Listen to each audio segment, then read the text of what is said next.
সম্মানিত হাজিরিন, এই হজ এবং উমরার কথা যখনই আলোচনা করি তখন মনের মধ্যে এক ধরনের আনন্দ উপলব্ধি হয়, মনের মধ্যে এক ধরনের আগ্রহ উদ্দীপনা সৃষ্টি হয়, আবেগে আপ্লুত হয়ে যায়, চোখ দুটো ছলছল করতে থাকে। কারণ এই হজ এবং উমরা তো এমন জায়গার সাথে সম্পৃক্ত যেখানে মুসলমানদের হাজার বছরের ইতিহাস ওই জায়গার সাথে সম্পৃক্ত। হজ এবং উমরা এমন জায়গায় পালন করা হয় যেখানে আমাদের রাসূল সাল্লাল্লাহু আলাইহি ওয়াসাল্লামের দীর্ঘ যে কষ্টের ইতিহাস সেই জায়গার সাথে কি সম্পৃক্ত, যেখানে গলিতে গলিতে আজও হয়তো রাসূল কারীম সাল্লাল্লাহু আলাইহি ওয়াসাল্লামের গায়ের সুগন্ধ ভেসে বেড়ায়।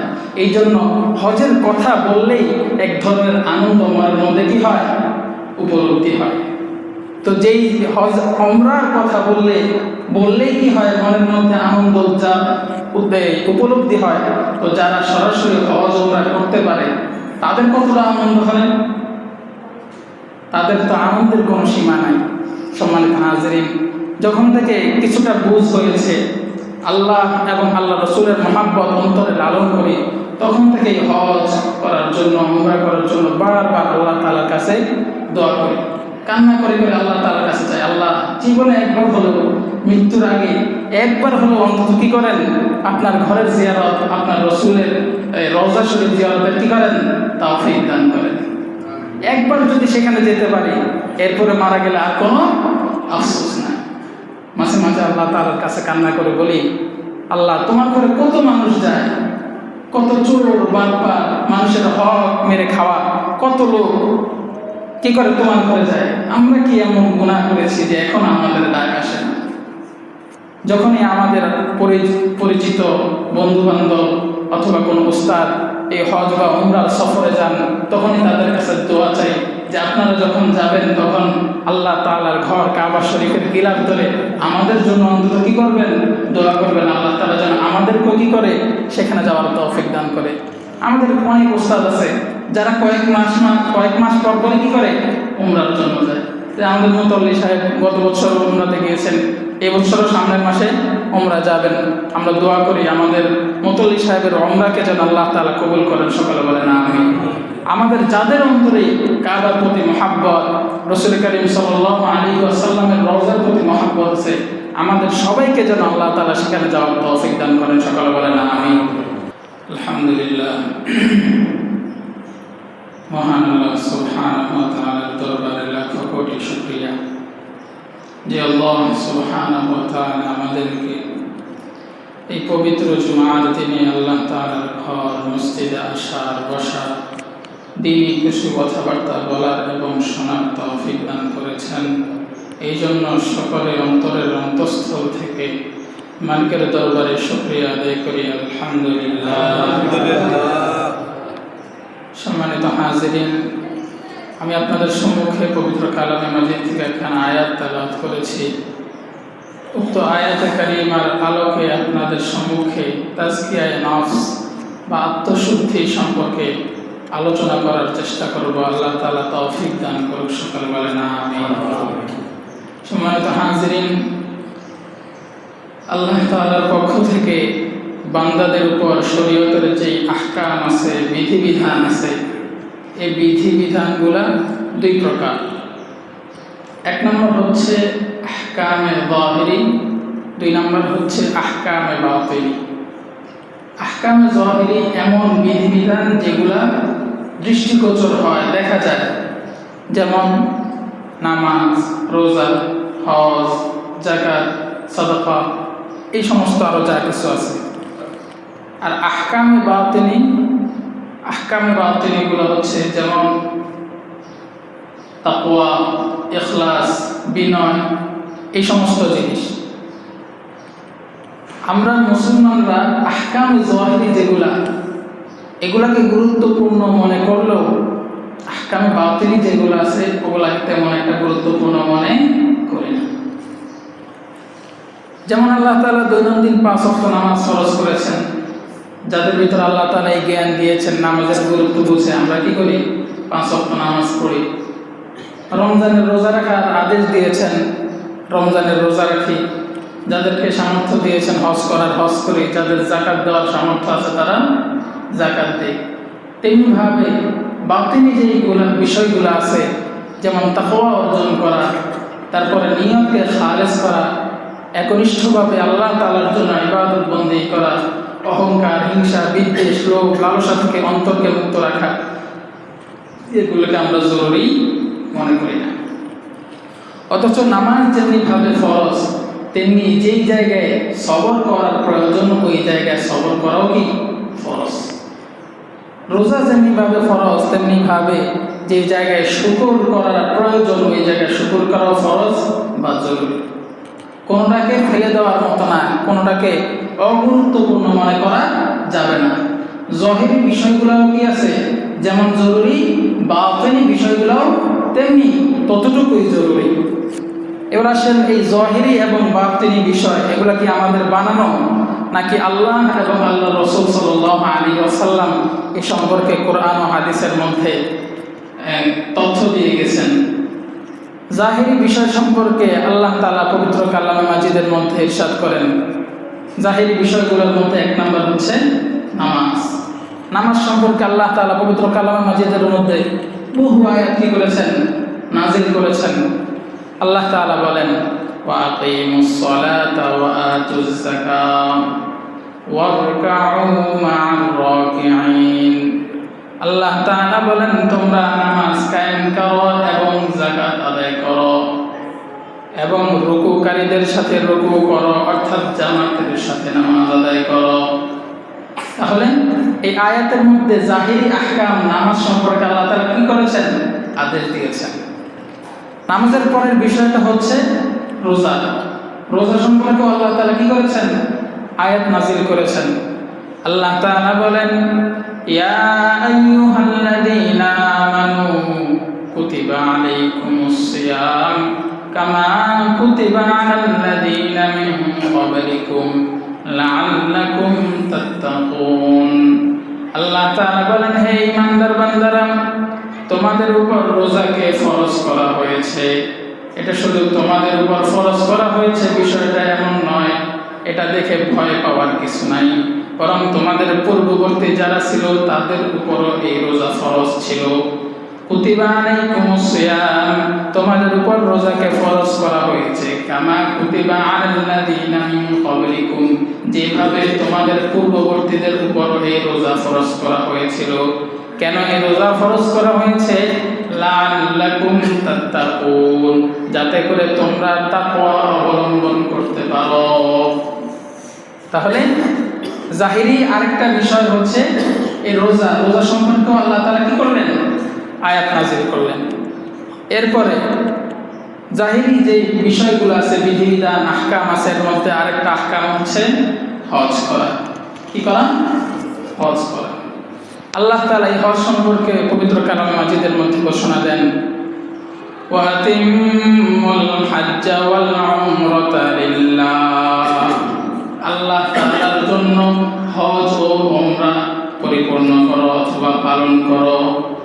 হজ এবং উমরা কার জন্য পালন করতে বলা হয়েছে? আল্লাহ তাআলার জন্য। সম্মানিত হাজিরিন, এই হজ এবং উমরার কথা যখনই আলোচনা করি তখন মনের মধ্যে এক ধরনের আনন্দ উপলব্ধি হয়, মনের মধ্যে এক ধরনের আগ্রহ উদ্দীপনা সৃষ্টি হয়, আবেগে আপ্লুত হয়ে যায়, চোখ দুটো ছলছল করতে থাকে। কারণ এই হজ এবং উমরা তো এমন জায়গার সাথে সম্পৃক্ত যেখানে মুসলমানদের হাজার বছরের ইতিহাস ওই জায়গার সাথে সম্পৃক্ত। হজ এবং উমরা এমন জায়গায় পালন করা হয় যেখানে আমাদের রাসূল সাল্লাল্লাহু আলাইহি ওয়াসাল্লামের দীর্ঘ যে কষ্টের ইতিহাস সেই জায়গার সাথে কি সম্পৃক্ত, যেখানে গলিতে গলিতে আজও হয়তো রাসূল কারীম সাল্লাল্লাহু আলাইহি ওয়াসাল্লামের গায়ের সুগন্ধ ভেসে বেড়ায়। এই জন্য হজের কথা বললেই এক ধরনের আনন্দ মনের মধ্যে কি হয়, উপলব্ধি হয়। তো যেই হজ উমরার কথা বললেই কি হয়, মনের মধ্যে আনন্দ উপলব্ধি হয়। তো যারা সরাসরি হজ উমরা করতে পারে তাদের কতটা আনন্দ হয়, তাদের তো আনন্দের কোনো সীমা নাই। সম্মানিত হাজিরিন, যখন থেকে কিছুটা বুঝ হয়েছে, আল্লাহ এবং আল্লাহ রসুলের মহাব্বত অন্তরে লালন করি, তখন থেকেই হজ করার জন্য, উমরা করার জন্য বারবার আল্লাহ তাআলার কাছে দোয়া করি, কান্না করে করে আল্লাহ তাআলার কাছে চাই, আল্লাহ জীবনে একবার হলেও, মৃত্যুর আগে একবার হলেও অন্তত কি করেন, আপনার ঘরের জিয়ারত, আপনার রসুলের রওজা শরীফ জিয়ারতের কি করেন, তৌফিক দান করেন। একবার যদি সেখানে যেতে পারি, এরপরে মারা গেলে আর কোনো আফসোস নাই।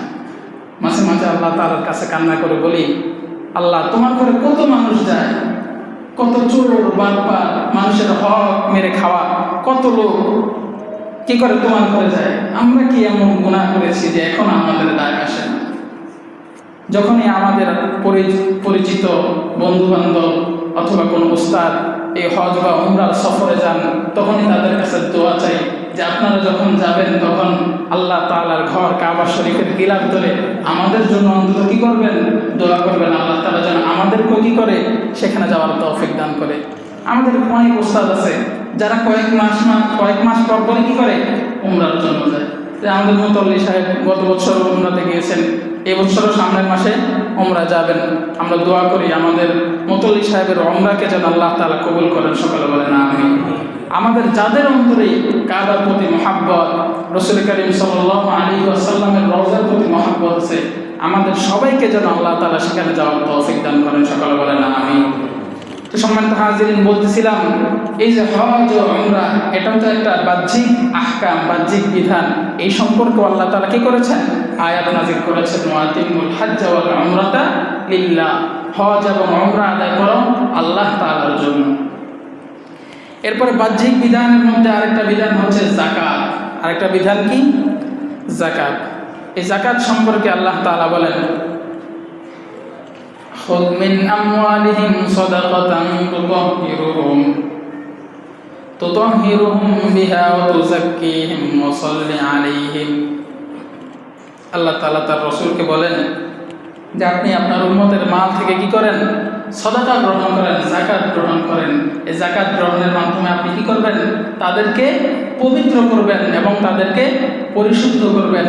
যাকাতের মাধ্যমে মানুষ নিজেও পরিশোধিত হয় এবং তার যে মাল আছে এই মালটাও কি হয়, পরিশোধিত হয়ে যায়। আল্লাহ তাআলা যাদের সামর্থ্য আছে তাদের সামর্থ্যবানদের 40 ভাগের 1 ভাগের মধ্যে গরিবের কি রেখেছেন, হক রেখেছেন, যেটাকে আমরা যাকাত বলে চিনি। অনেক মানুষ যাকাত দিতে চায় না, বলে কি এই টাকা অর্জন করেছে, কি আমি অর্জন করেছি, এই টাকা আমার না, এই টাকা আপনার না। আল্লাহ তাআলা আপনার এই টাকার মধ্যে গরিবের হক রেখেছে। যতক্ষণ পর্যন্ত আপনি এই গরিবের হককে তাদের কাছে বুঝিয়ে না দিবেন, ততক্ষণ পর্যন্ত এই সামান্য টাকার কারণে আপনার পুরো টাকাটাই কি হবে, অপবিত্র থাকবে। এই জন্য যাদের যাকাতের সামর্থ্য আছে তাদের কি করতে হবে, সময় মতো যাকাত দিতে হবে। তাহলে বাহ্যিক বিধিবিধানের আরেকটা আহকাম পেলাম, যাকাত। এই সম্পর্কে আল্লাহ তাআলা কি করেছেন, আয়াত নাযিল করেছেন। তো বাহ্যিক যে বিধিবিধানগুলো আছে এগুলোর মধ্যে কিছু হচ্ছে হ্যাঁ বাচক, কিছু হচ্ছে না বাচক।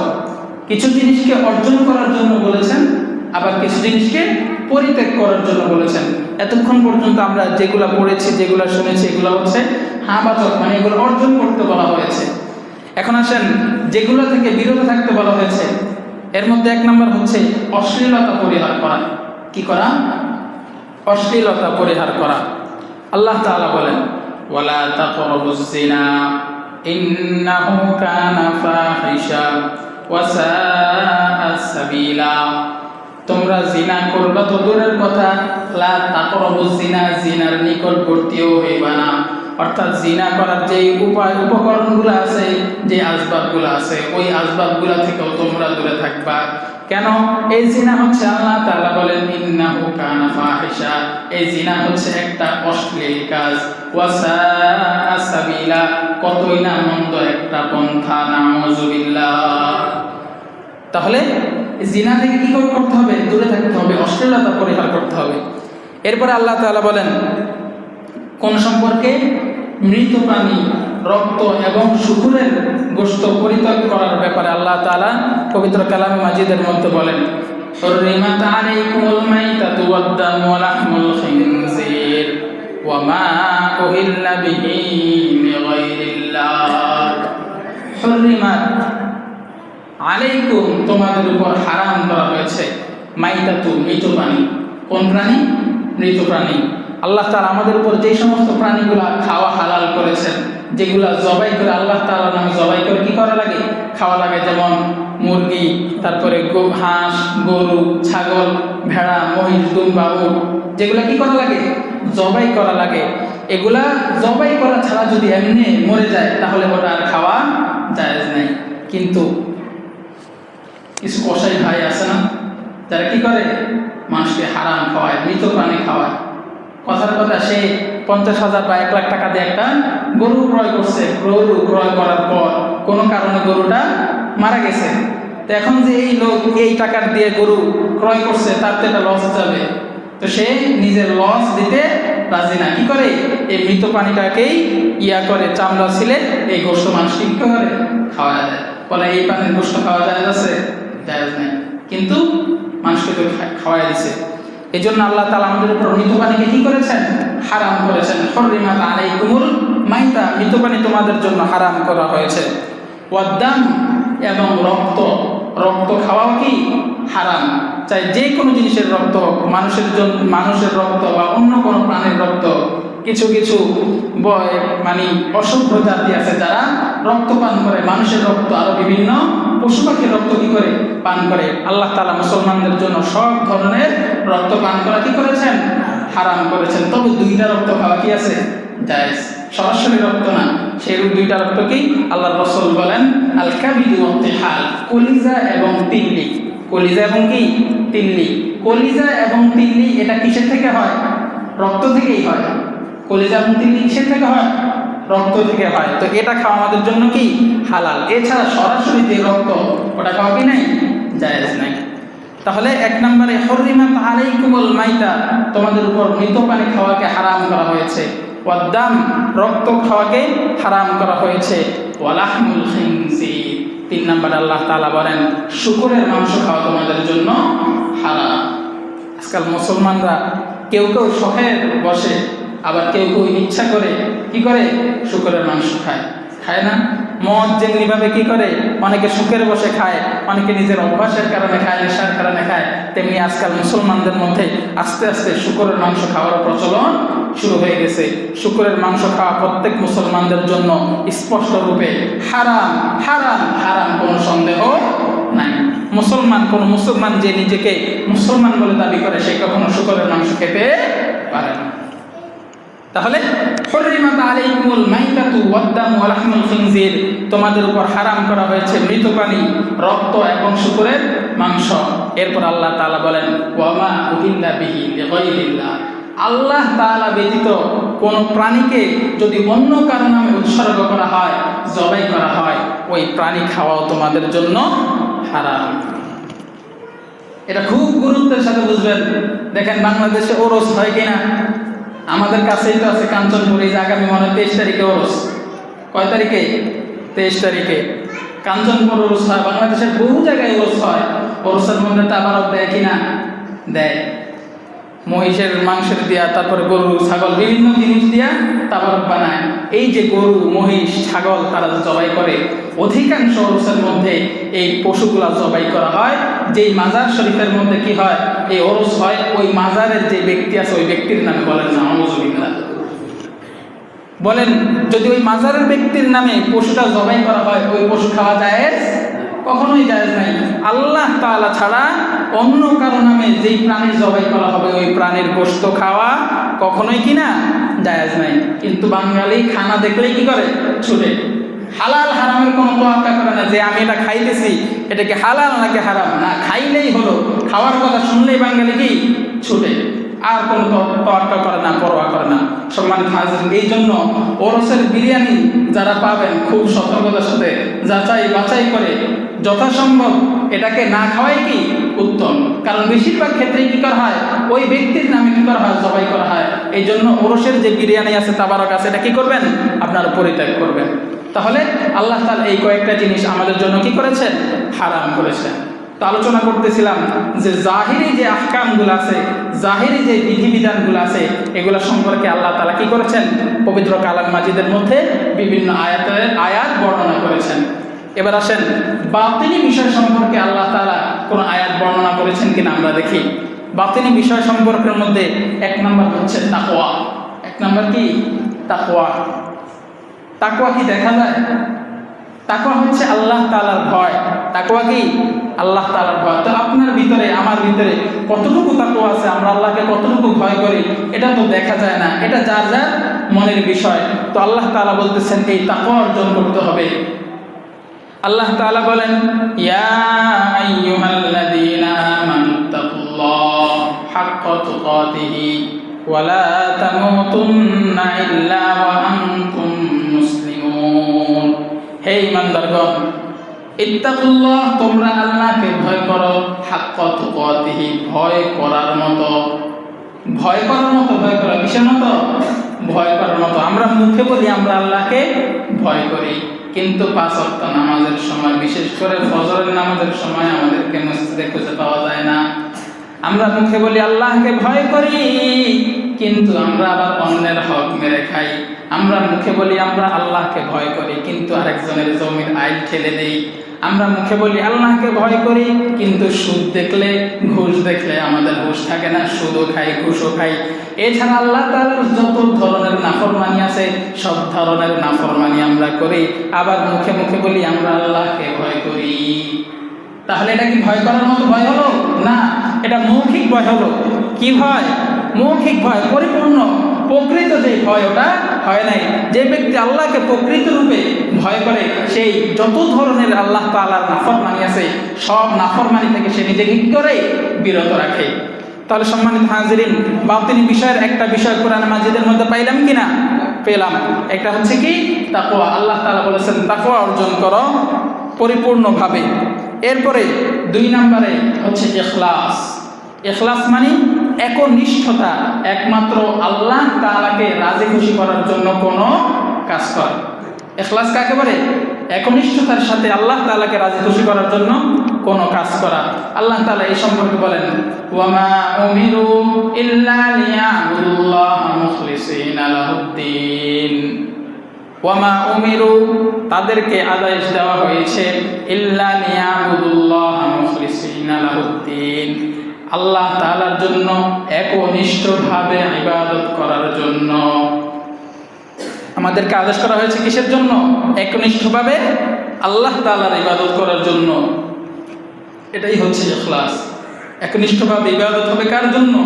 আল্লাহ তাআলার জন্য। যত ধরনের ইবাদত আমরা করি, যত ধরনের ইবাদত, যেটাকে আমরা ইবাদত করি, সব ইবাদত হতে হবে কার সন্তুষ্টির জন্য? আল্লাহর সন্তুষ্টির জন্য। তাহলে এটাও একটা বাতিনি বিষয়। এই সম্পর্কে আল্লাহ তাআলা কি করেছেন? আয়াত নাযিল করেছেন। এরপরে আসেন ক্রোধ নিবারণ। ক্রোধ বুঝেন তো? রাগ। রাগ নিবারণ করা। রাগ তো এটা দেখা যায় না।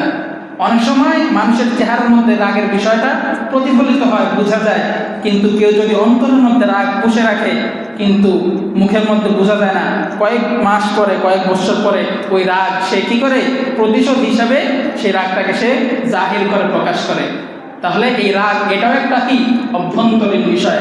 আল্লাহ তাআলা এই রাগকে দমন করতে বলেছেন। আল্লাহ তাআলা বলেন, ওয়াল কাযিমিনাল গায়যা ওয়াল আফিনা আনিন নাস ওয়াল্লাহু ইউহিব্বুল মুহসিনিন। যারা নিজেদের রাগকে সংবরণ করে, ওয়াল আফিনা আনিন নাস, এবং মানুষের ভুলগুলোকে ক্ষমা করে। আল্লাহ তাআলা বলেন, আল্লাহু ইউহিব্বুল মুহসিনিন, আল্লাহ তাআলা সৎ কর্মপরায়ণশীলদেরকে পছন্দ করেন, অনুগ্রহশীলদেরকে পছন্দ করেন। তাহলে বোঝা গেল যারা নিজেদের রাগ সংবরণ করে এবং মানুষকে ক্ষমা করে দেয়, এরা হচ্ছে সৎকর্মপরায়ণশীল। এরা সৎকর্ম করে এবং মানুষের প্রতি অনুগ্রহ করে। আর এই সমস্ত মানুষদেরকে আল্লাহ তাআলা কি করেন? ভালোবাসেন। সুবহানাল্লাহ, আল্লাহু ইউহিব্বুল মুহসিনিন। তাহলে এটাও একটা বাতিনি বিষয়, রাগ দমন করা। এটাও কোরআনের মধ্যে আছে কি নাই? আছে। এরপর আরেকটা হচ্ছে অহংকার। কি করা? অহংকার করা। আমার টাকা পয়সা আছে, টাকা পয়সার অহংকার, ক্ষমতায় গেলে ক্ষমতার অহংকার, আরও বিভিন্ন ধরনের মানুষের বিভিন্ন ধরনের কি অহংকার আছে কি নাই? অহংকার আছে। কিন্তু অহংকার হচ্ছে একমাত্র আল্লাহ তাআলার চাদর। আল্লাহ তাআলা ছাড়া আর কেউ কি করতে পারে না? অহংকার দেখাতে পারে না। আপনার কাছে সম্পদ আছে, টাকা আছে, পাওয়ার আছে, যা আছে, এই আছে তো এই নাই, সকাল আছে তো সন্ধ্যায় নাই। একটা প্রবাদ বাক্য আছে না, সকালবেলার ধনীরে তুই ফকির সন্ধ্যাবেলা। আল্লাহ তাআলা আপনাকে লাখ লাখ কোটি কোটি টাকা দিয়েছেন, আপনাকে ক্ষমতা দিয়েছেন, পাওয়ার দিয়েছেন। হয়তো সকালে আপনার এই জিনিসগুলো আছে, দেখবেন বিকালবেলা আপনার থেকে এগুলো ছিনিয়ে নিতে আল্লাহ তাআলার কাছে কোনো ব্যাপারই না। এই জন্য কোনো জিনিস নিয়ে কোনো সময় কি করতে নাই? অহংকার করতে নাই। আল্লাহ তাআলা বলেন ইন্নাহু লা ইউহিব্বুল মুস্তাকবিরিন। আল্লাহ তাআলা কোনো অহংকারকারীকে ভালোবাসেন না। আল্লাহ তাআলা কি করেন না? অহংকারকারীকে ভালোবাসেন না। তাহলে এই অহংকার এটা একটা বাতিল বিষয়, অভ্যন্তরীণ বিষয়। এরপরে আসেন লোভ বর্জন করা। আমাদের মাঝে লোভ আছে কি নাই? টাকার লোভ, খাবারের লোভ, ধন সম্পদের লোভ, বিভিন্ন মানুষের মাঝে বিভিন্ন ধরনের লোভ আছে। এই লোভ এটাও একটা বাতিল বিষয়। আল্লাহ তাআলা এটা থেকেও মানুষকে বিরত থাকার জন্য বলেছেন। আল্লাহ তাআলা বলেন ওয়ালা তামুদ্দান্না আইনাইকা ইলা মা মাত্তা'না বিহি আজওয়াজাম মিনহুম যাহরাতাল হায়াতিদ দুনিয়া। কয় আমি মানুষকে যেই উপভোগের জন্য উপায় উপকরণ দিয়েছি, তোমরা এগুলোর প্রতি তোমাদের দৃষ্টিকে সম্প্রসারণ করবা না, এগুলোর দিকে তাকাইবা না। অর্থাৎ তোমরা তোমাদের লোভকে কি করবা? নিয়ন্ত্রণ করবা, লোভকে দমিয়ে রাখবা। তাহলে এটাও একটা অভ্যন্তরীণ বিষয়। এরপরে আসেন সবর, ধৈর্য ধারণ করা, বিপদে ধৈর্য ধারণ করা। এটাও অভ্যন্তরীণ একটা বিষয়। মানুষের বিপদ হলে ধৈর্য ধারণ করতে হয়। ধৈর্য ধারণ করার জন্য আল্লাহ তাআলা বলেছেন, আল্লাহ তাআলা বলেন ইয়া আইয়ুহাল্লাযীনা আমানুসবিরু ওয়াসাবিরু ওয়া রাবিতু ওয়াত্তাকুল্লাহা লাআল্লাকুম তুফলিহুন। হে ঈমানদাররা, ইসবিরু তোমরা ধৈর্য ধারণ করো, ওয়াসাবিরু এবং ধৈর্যের প্রতিযোগিতা করো, পরাবিতু এবং সদা যুদ্ধের জন্য প্রস্তুত থাকো, ওয়াত্তাকুল্লাহ এবং আল্লাহ তাআলাকে ভয় করো, লাআল্লাকুম তুফলিহুন যাতে করে তোমরা সফলকাম হতে পারো। তাহলে এই আয়াতের মধ্যে আল্লাহ তাআলা কি করেছেন? ধৈর্য ধারণ করতে বলেছেন। দেখেন, ধৈর্য আমরা ধরি, কিন্তু কিছু কিছু জায়গায় এমন আছে যেই জায়গায় ধৈর্য ধারণ করা সবচেয়ে বেশি কি প্রয়োজন, কিন্তু আমরা ওই জায়গায় ধৈর্য ধারণ করতে পারি না। যেমন কথার কথা, কারো সন্তান যদি মারা যায়, কারো সন্তান মারা যায়, তখন কিন্তু মানুষের জন্য ধৈর্য ধারণ করা অনেক গুরুত্বপূর্ণ বিষয়। কিন্তু মানুষ ওই সময়টাতে গিয়ে ধৈর্যের এই পরীক্ষায় কি করে? ফেল করে। কি বলে? নাউযুবিল্লাহ। আল্লাহ তাআলা আর কার বাচ্চাটারে দেখে নাই, আমারটারে দেখছে। নাউযুবিল্লাহ মিন যালিক বলে, কি বলে না? আবার কারো ভাই মারা গেছে অল্প বয়সে, বলে আল্লাহ তাআলা আর কারো ভাইরে পায় নাই, আমার ভাইটারে চোখে দেখলো। বলেন নাউযুবিল্লাহ। বলেন সন্তান কে দান করেছেন? আল্লাহ দান করেছেন। আল্লাহ দান করেছেন, আল্লাহ ভালো মনে করেছেন, তাই আল্লাহ আবার কি করেছেন? নিয়ে গিয়েছেন। আল্লাহর জিনিস আল্লাহ দিয়েছেন, আল্লাহ নিয়ে গেছেন। আপনি অভিযোগ করার কে? আপনার অভিযোগ করার কোনো কিছু নাই। হ্যাঁ, আপনি কষ্ট সাধন করেছেন। মা কি করেছে? গর্ভ ধারণ করেছে, অনেক কষ্ট করেছে। বাবা তার মাথার ঘাম পায়ে ফেলে অনেক পরিশ্রম করেছে সন্তানের জন্য, রাতের পর রাত ঘুমকে হারাম করেছে। তাই বলে আপনি কি করতে পারেন না? এভাবে আল্লাহ তাআলার প্রতি অভিযোগ করতে পারেন না। কারণ এই সন্তান আপনি চেয়ে আনতে পারেন না, এই সন্তান আল্লাহ তাআলা আপনাকে দিয়েছে। কি বলেন? সন্তান কে দেয়? আল্লাহ তাআলা। নাকি আমরা নিজেরা সন্তান আনতে পারি? অনেকে মনে করে সন্তান আমরা মনে নিজেরাই আনতে পারি না। যদি এমনই হতো তাহলে বাংলাদেশের মধ্যে কোনো বান্ধা মহিলা খুঁজে পাওয়া যেত না।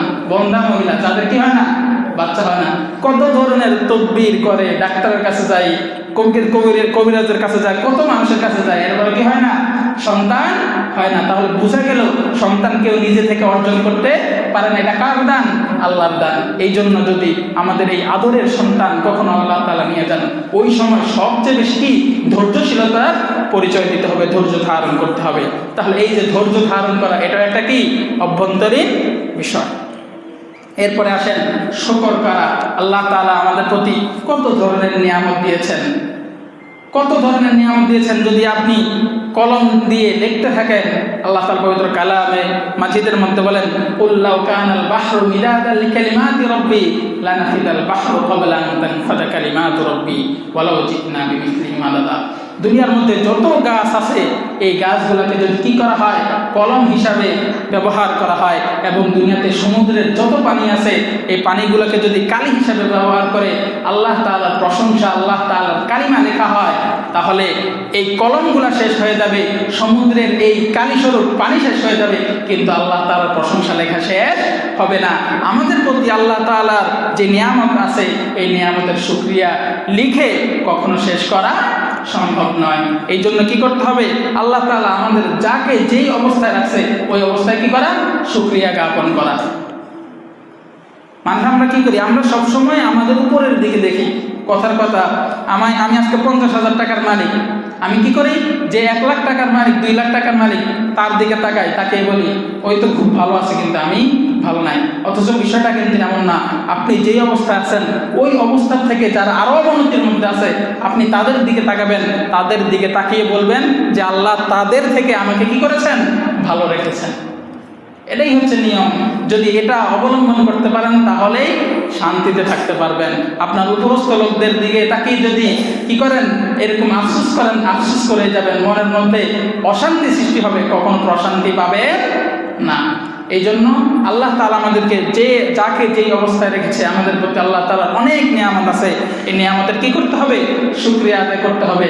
লাইন শাকারতুম লাযীদান্নাকুম ওয়া লাইন কাফারতুম ইন্না আযাবি লাশাদীদ। যদি আমরা আমাদের প্রতি এই নিয়ামতের শুকরিয়া আদায় করতে পারি তাহলে আল্লাহ তাআলা বলেন, যদি তোমরা শুকরিয়া আদায় করতে পারো তাহলে তোমাদের যে নিয়ামতগুলো আছে লাযীদান্নাকুম, আমি এই নিয়ামতগুলোকে অবশ্যই কি করব, বাড়িয়ে দেব। ওয়া লাইন কাফারতুম, আর যদি তোমরা আমার নিয়ামতের নাশুকরি করো, অকৃতজ্ঞতা জ্ঞাপন করো, তাহলে জেনে রেখো ইন্না আযাবি লাশাদীদ, আমার আযাব বড় মারাত্মক, আমার আযাব বড় মারাত্মক। এই জন্য সম্মানিত হাজিরিন, আমাদের প্রতি আল্লাহ তাআলার নিয়ামত আছে কি নাই, সীমাহীন নিয়ামতের কোনো কি নাই, সীমা নাই, গুণে শেষ করতে পারবেন না।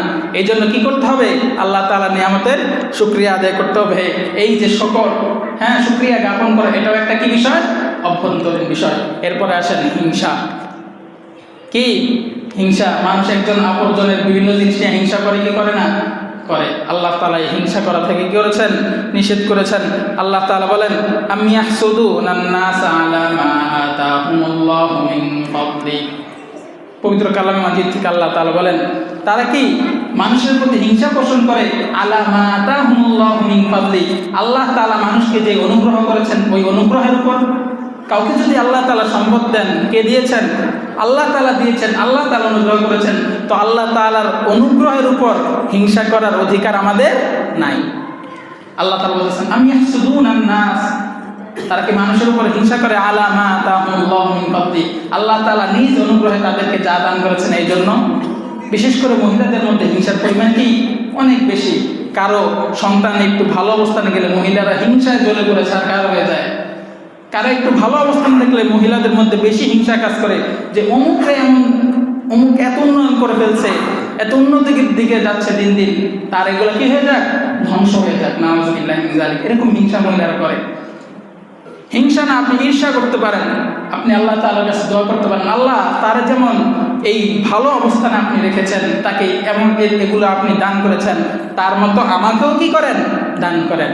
আপনি এভাবে দোয়া করতে পারেন, এটা থেকে কোনো সমস্যা নেই। কিন্তু না, বলে আমার দেয় নাই, তারটাও কি হয়ে যাক, নাই হয়ে যাক, তারটাও ধ্বংস হয়ে যাক।